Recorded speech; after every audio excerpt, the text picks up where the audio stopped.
Nom et date. Sur cette page, vous pouvez modifier le nom de votre webinaire.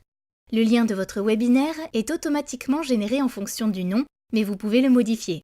Choisissez ensuite votre fuseau horaire et nous allons maintenant configurer les dates d'inscription disponibles pour vos contacts. Afin de mieux comprendre ces différents paramètres, voici un exemple de formulaire d'inscription. Pour ce webinaire, nous avons défini que les visiteurs peuvent voir les 3 prochaines dates disponibles et nous avons indiqué que le webinaire n'a lieu que les mardis, jeudis et vendredis. Une fois la date choisie, vos visiteurs sont invités à choisir un horaire. Nous avons programmé ce webinaire 3 fois par jour à 10h, 14h et 20h. Si vos visiteurs sont dans un fuseau horaire différent, ce lien leur permet d'afficher ces 3 horaires dans leur propre fuseau horaire.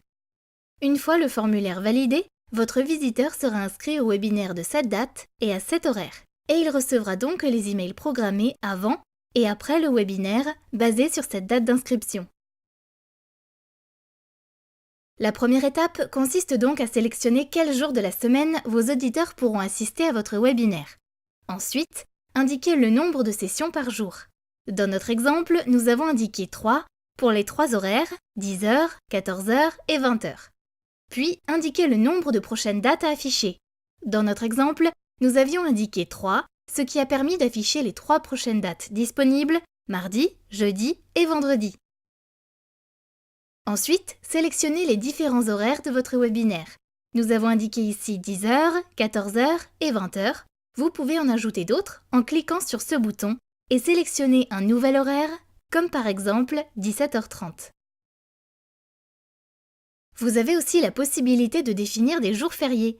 Si vous ajoutez le 25 décembre par exemple, et que ce jour est un mardi, celui-ci n'apparaîtra pas dans la liste des dates d'inscription. Vos visiteurs verront donc le jeudi, vendredi, puis le mardi de la semaine suivante.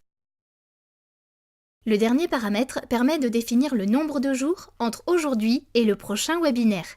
Si vous indiquez 1, par exemple, le prochain webinaire ne pourra être que demain. Donc si aujourd'hui nous sommes un mardi, il ne sera pas possible de s'inscrire au webinaire d'aujourd'hui.